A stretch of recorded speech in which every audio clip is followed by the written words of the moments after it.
I ventured out this year. I left my job as the chief product officer at Dribbble to start a brand new company. And that company is gigantic. My goal is to help you master the new influential disciplines that are driving results within organizations, like product leadership taught by Ben Foster, the former CPO at Whoop. It's not just video courses. We're combining video lectures with take-home assignments and exercises, and then small group mentorship to really help level you up, and all at a cost that most companies' learning and development budget covers. So if you're interested, go to gigantic.is, that's gigantic.is, sign up for a course, and I'll walk you through everything that you need to know. And if you enroll and let me know that you heard about this on Rocketship, I've got a special discount for you.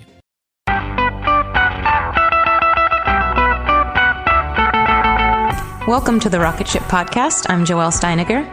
And I'm Michael Sacca. Today we talk with Leslie Bradshaw, the managing partner at Made by Many New York. So Joelle, what was kind of your big takeaway from this conversation? I just loved how passionate she was about getting out there and getting real data, whether it's quantitative or qualitative. And there's really never, the right time. It's never too early or too late to start asking your customers important questions. And she makes it really easy for you. If all you have is a pencil and paper, that's enough. So I thought that was really cool. But I was actually curious about your perspective on her take on becoming a thought leader by producing content. Yeah, I think that's probably the way that everyone today becomes a thought leader. It's true. I mean, that's even if you're not the best, one way to show that you have a comprehension of the subject is just to start writing about it. And as people respond to you, that's how I've gotten, asked to speak at conferences, and it works. So her advice there was spot on, and she's probably done it better than most.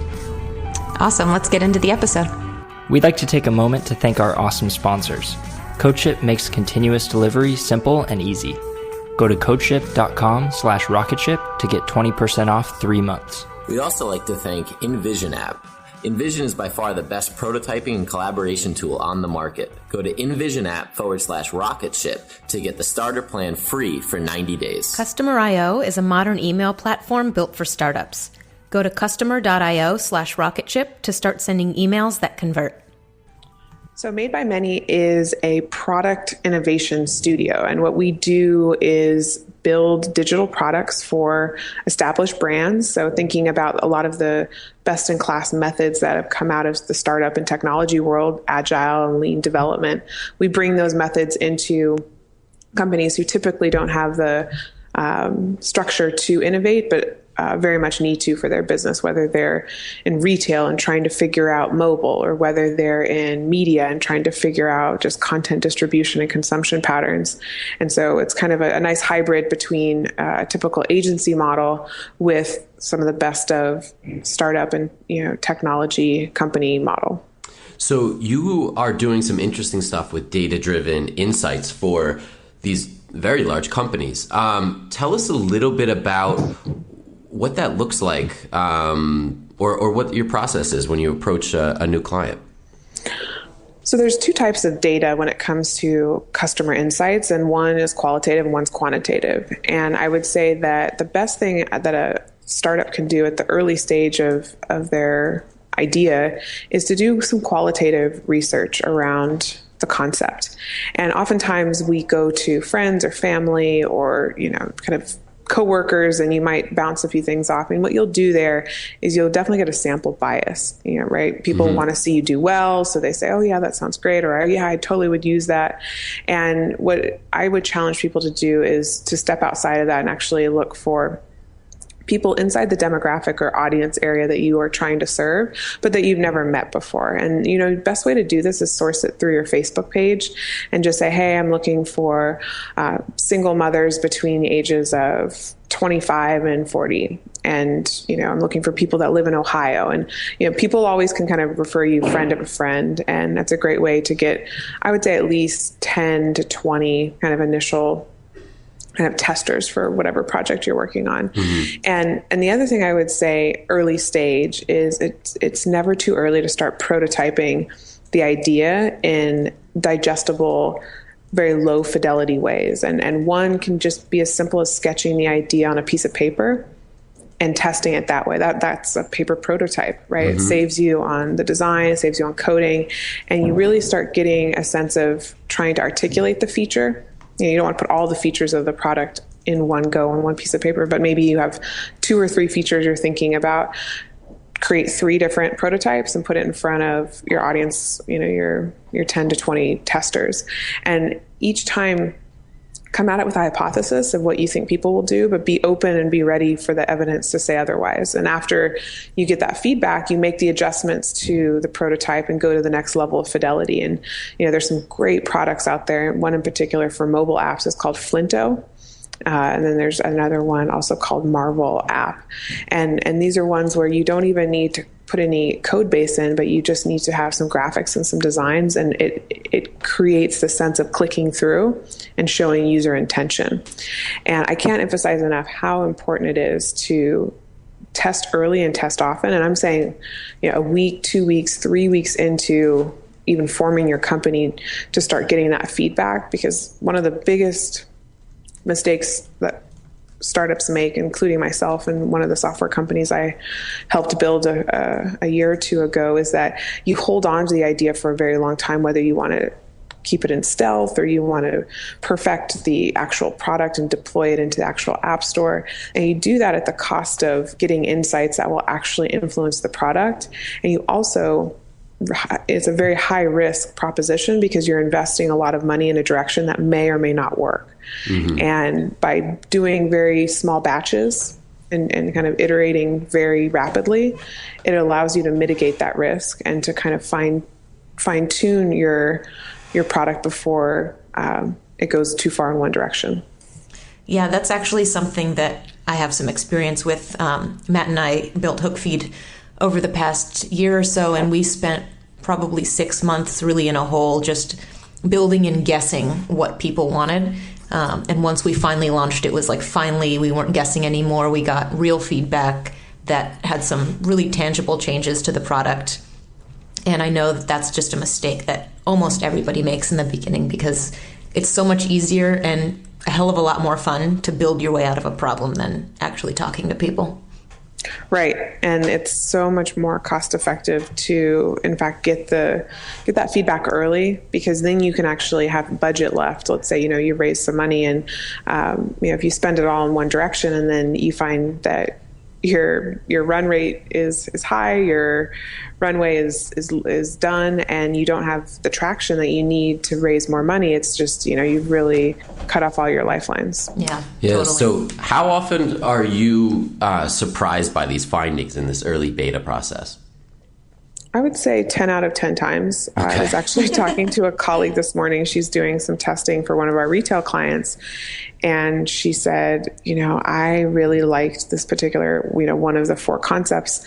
I really liked it. And it tested horribly. But she's not the target audience, right? And she is, of a different kind of educational and kind of income background than the core audience as a client. And that is also something to watch for, is just because you yourself aren't interested or don't like it doesn't mean, or if you like it, doesn't mean that the end user will. And I think sometimes we solve problems that we have, and that certainly is a great place to start with an idea. But as an idea evolves, you may find that it either has unintended opportunities or that you aren't necessarily the perfect customer, perfect client for the product, and in which case your own bias as a scientist, right? It's impossible to be objective in something that you have, both a financial and probably an emotional investment in as a startup founder. So it's really important to get that outside perspective and outside your own lens and outside your own kind of inner circle, kind of friends and family lens.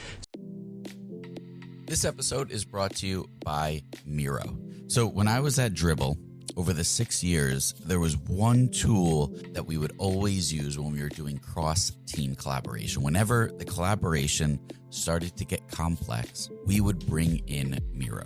It made it incredibly easy to align stakeholders across regions and time zones and definitely teams with ease. And we were able to do all of that while being a completely remote team. It also has integrations into Jira, Azure, Rally, a lot of the tools that you're using already for product management and engineering. So you can import tasks from them as native cards, and it helps you see the big picture. It also helps stakeholders to understand what work needs to be done. It was incredibly valuable. And then they even have an estimation app that gives you a clear understanding of the work scope, lets you identify gaps, and then it has the ability for you to set clear expectations for delivery, especially when you're working across functions. So your first 3 Miro boards are free forever when you sign up today.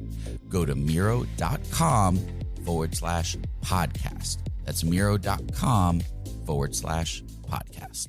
So you're doing a lot of testing in like the retail space. Can you tell us about some of the methods that you're using to test early before they even start coding?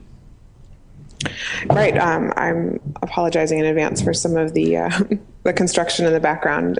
We have some remodeling going on upstairs, but some of the testing, it's nothing different, whether it's retail or whether it's, consumer packaged goods or e-commerce. I mean, the first place to start is with a piece of paper. And if you say you have 4 or 5 different features you're thinking about for a particular product or application, to take each feature and make it a discrete idea on a separate piece of paper. And, in the case of a mobile app, you'd kind of create one or 2 little mobile screens. You'd write probably 1 sentence about what that thing does, and then you try to illustrate it. And it's nice to have a bit of a design background and have someone be able to bring it to life that way, but it isn't a necessity. This isn't something where you're trying to get a high fidelity expression of the idea. You're trying to get it very rough.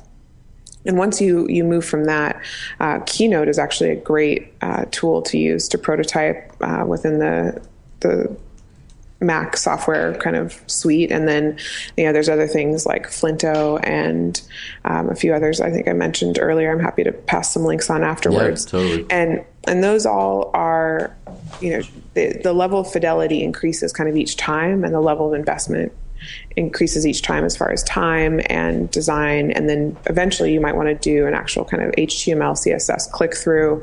But each time what you're trying to do is measure intent, and you're trying to gauge actual viability and interest, because people will typically skew towards being friendly and being nice and saying, yeah, this is neat. Yeah, sure, I guess I'd use it. But trying to see how they would actually use it. Some of the tools like Keynote or like Flinto allow you to kind of see how people click on things and where they go and where they get lost or where they understand or don't understand something. It's incredibly important. And when it comes to retail, when it comes to some of these more physically oriented second screen experiences, you can go into people's homes and you can do shop alongs and kind of watch people as they actually are, as opposed to how they might describe their shopping experience. Just watch how they shop, and kind of be able to uncover things that otherwise wouldn't have been something that they would think descriptively. A great example of this, I'm with 2 women that are probably in their 30s, and they're both professional kind of executive assistants. And they mentioned that at lunchtime, they only have a sliver of time. They like to shop sometimes. They stand in line. They might get to try something on, but they only have so much time, and they need to get back to the office, but the line's too long to make a purchase.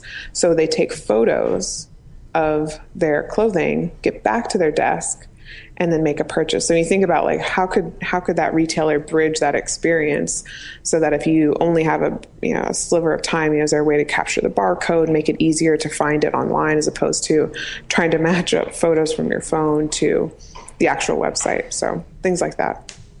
So one of the things I've found is that when you have conversations with people early on about features or even just a product idea in general, you get a lot of feedback like, oh, that's cool, I would do this, I would use that. And they'll tell you that they would do things, but it's not until you actually bring up, would you pay for this, that the conversation changes to, is it something valuable enough to pay for? And I'm curious if you have any of those conversations early on, or if it's really just about the product itself. I think that's a great threshold question, and it's one that there's a lot of smoke test type things that you can run. We ran one for a very large client of ours with just a landing page about, and we A/B tested not only would you pay for this, but what pricing scheme would you pay? Right, yeah, what's this worth to you? Yeah, what's it worth to you? And I think that there's some really light ways to go about that, and certainly, different ways you can set up just a single page landing experience and, have some varieties of the copy that introduces the idea of varieties of different pricing models, and taking people's credit card. Because that ultimately, because again, you can say whatever you'd like to say, but when push comes to shove, when rubber hits the road, are you actually putting the money down? And that kind of validation is really the only, that is as close, if not, as close as you can possibly get to that type of validation. So yes, I think that's a great point to call out. So you mentioned some of the qualitative things you look for, behavioral things, walking through sketches and prototypes. With someone more established, some of these bigger brands, what are some of the qualitative things you're looking for? I'm sorry, the quantitative. The quantitative things. Well, there's, again, kind of thinking about a pyramid, or even I guess we can kind of think of it building almost as like an upside down pyramid. You kind of start really small, right? You're only qualitatively talking to, let's say, 50 people at most over the course of a few weeks, prototyping, testing, and then refining. And maybe you start with 100 sketches and then you narrow it down. And the way we narrow it down qualitatively is, it's a little bit art, a little bit science, but gosh, everybody didn't get this one. Or, some people really liked this one, some people didn't.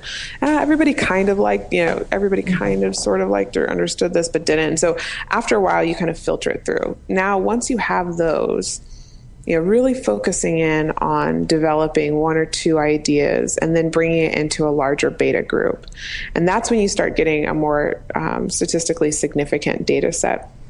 And one could argue, is it at 100? Is it at 1,000? At what point, and the metrics really depends on what the audience is. If the potential client base are, millions and millions of people, having only 100 people validate or invalidate something might not be large enough to really have a trend be uncovered. But in the case of, some of our retail clients, getting up to about 1,000 people eventually gives us enough variance and enough insight to whether or not to pursue something or go in a particular direction.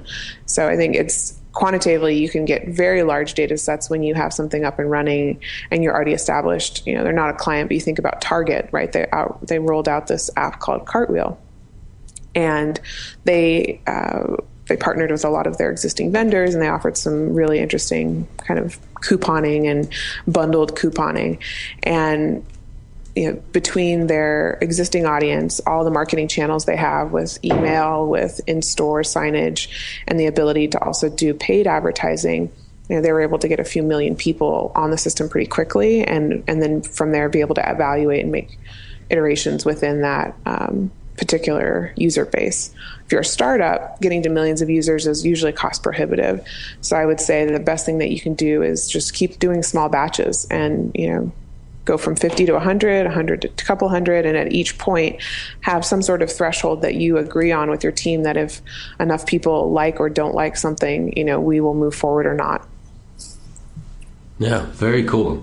So you spent 6 years building one of the earliest content marketing data visualization agencies, Just 3. I'd love to hear a little bit about what you do to generate new business, because I feel like the agency or a product, it's something that we're constantly working on. And I was wondering if you had any tips for companies who are looking to acquire larger clients. Yeah, it's certainly something that, having run a creative agency whose product is also content marketing, it was sort of a no-brainer that we would market ourselves by, you guessed it, using content. That being said, I think actually, and just coming back from HubSpot's user conference at Inbound 2014 up in Boston, it was all about inbound leads. It was all about how to generate the most kind of bang or most qualified group of of leads that also, are cost effective. And some of the things that were emerging, the number one way is actually blogging. And there were a lot of surveys done. There were probably about 10,000 people in attendance, and there were about 3,600 people surveyed, small to medium-sized businesses, so probably in the startup mode, as well as just people who are going to remain SMBs. And blogging was the number one way, and that helped with SEO. It helped kind of establish thought leadership and credibility in a particular space. And it also helped define and describe kind of the ecosystem in which the product resides. So first and foremost, if you don't have a lot of time and you can only really put it towards something, especially if you don't have a lot of outside resources, design or otherwise, blogging is something that everybody can do. The second thing to do, and a big thing that we did at Just 3 was, in the content marketing space, we oftentimes took on a new technology or a new kind of a new platform and figured it out and did a little bit of experimentation before a client would be willing to pay for that service. Mm-hmm. And certainly something we do here at Made by Many. We've got a really great project called Hackball. And if you go to our side projects link off of the main website at Made by Many, you can see all of the projects that we've been doing on the side. And with Hackball, it's a connected device. It responds to programming within the interface on the iPhone, and you can program other games through it, and then the ball itself moves with different colors and speeds based on commands that you're giving. That sounds amazing. Yeah, it was really fun for our team because we had to think about 3D printing. We had to think about a physical piece of hardware. We had to think about how it reacted and interfaced with software, and then how that software experience felt and looked on the phone, and then what the back end looked like in terms of the database powering and the kind of business logic powering the system. Mm-hmm. So, whether it be something as forward thinking as the kind of connected device space is what we did with Hackaball, or in the case of Just 3, we had never done any video production until 2010 when we released the State of the Internet. And it was a video about, you guessed it, the internet, and it went viral on the internet. So there was no surprises there. And we used a lot of really great motion graphics and data. And we ended up getting a call from Google, and their team asked us to do a couple different videos. And that was our proof of concept that, hey, we could put together the talent that we needed to animate and produce and write the script and all of that. So I would say that it's a good opportunity to prove out a concept, to do a little bit of your own testing, and then to release it out into the world without having a client that you need to have signing off, or in the case of a startup, I think it's a good chance to probably showcase some of the great features. If you're a B2B company and you've got some sort of really interesting reporting structure, release some of your reports, and what do those analytics look like? Or if it is something that collects and parses things, and put it against a really cool data set and say, hey, look at the power of our system, what we did with the census data, or we went on Twitter during the Oscars, and here's some of the insights that we uncovered. So I think it's a good chance to demonstrate the value of what you do. And with content marketing too, it's always important to tell a bigger story. It's not really going to be directly about, this is our startup and our founders and our team and we're awesome. It's really going to be more about educating the end user, making them smarter, even entertaining them at some level. So things that do give people the state of or the evolution of. There's some technical topics out there that certainly could use some layman's terms around them, whether it be, just database management or big data, or, some of these concepts are ones that can be tackled with content and content series. So any ecosystem in which you occupy, it's really important for you to develop some thought leadership through some blogging, through some visual content, and to continue to contribute. And one last piece I would also say, it's really important to, of course, build the SEO and the kind of prominence around your own brand and your own site, but fish where the fish are. If you've got a particular audience that you need to reach, expecting them to find your blog through Googling or through Twitter, there's certainly some bank shots that can be made. But to the extent that you can actually guest post or get placements on those sites that your potential customers are reading, that's incredibly valuable. What do you do to keep the content fresh, or to keep yourself even motivated to continue to create content in that space? I think getting some success on having some points on the board always feels good. I think when people need a positive reinforcement loop that, hey, what we're doing is working. So I would say that success begets more success, and it gives you a reason to keep going. Because if you're a startup, chances are you're wearing a couple more hats, and you've got a lean team. And if something's not working, you're thinking to yourself, why am I going to put my time and energy towards this? So I think it's important to do some things and to find some early success. And if you're not finding success, to recalibrate and to not double down in the wrong direction. Again, just like we were talking about with user testing, content is also a form of user testing. And if, you're not getting pickup, if people aren't writing about you or tweeting or sharing or liking, that's a kind of voting with their eyeballs kind of feedback data point that you should be taking into account. And then as far as just staying inspired, I think one of my favorite things to do is look at some of the blogs and sites and the content creation coming out of companies who do have a regular drumbeat. And again, I think this is because it's core to their business, but companies like HubSpot, they have an incredible blog where they have not only their own in-house team writing, but they have some freelance writers and some guest posters. And if you do have the budget and sometimes people just don't have the time to write and don't do it. But if you do have even just a few $100, you can be getting some great quality guest posters in, and using services like NewsCred and Contently and Visually. Those are all companies that are content creators and help source and staff that kind of creation. So that's certainly a thing to be thinking about. Awesome. Yeah. So where do we keep up with you and Made by Many online? Well, Made by Many, MADEBYMANY.com is our website, and we also have that Twitter handle. And then my Twitter handle is @Leslie Bradshaw, and you can reach me just by tweeting. Awesome. Thank you so much. Thanks so much. Yeah, thanks for having me. Good luck, everyone. Thanks for listening to this episode of the Rocketship podcast. If you enjoyed it, we have tons of other awesome episodes on our website. Check them out, rocketship.fm. And while you're there, make sure you sign up for our newsletter. We're twice monthly. We send out actionable advice for entrepreneurs and exclusive links to AMAs with our guests. That's rocketship.fm. Sign up today. He made it with his own hands. He made it for family and friends. How does madness feel? 'Cause God knows it's real. I know you'll come out of it. You'll always come out of it.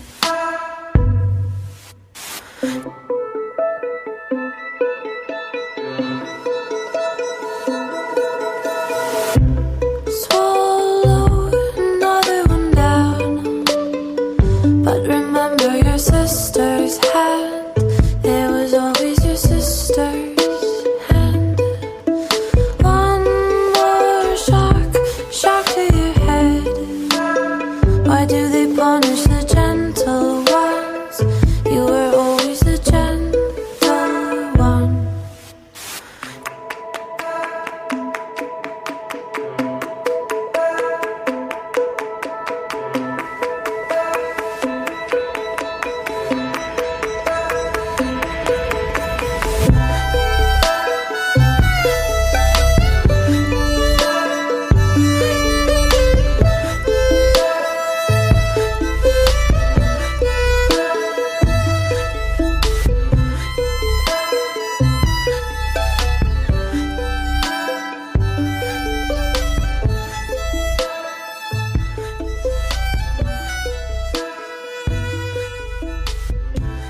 It's pretty eerie, you know. You're in a place that no human's ever been before. This is Armchair Explorer, where the world's greatest adventurers tell their best stories from the road. And 4 of us were swept down the side of the mountain, and then I knew there was no way out of this thing. From the heart-pounding to the inspiring and the downright insane. Find Armchair Explorer, a part of APT Podcast Studios, wherever you get your podcasts. Go and find what it is in the world that matches that wildness in yourself.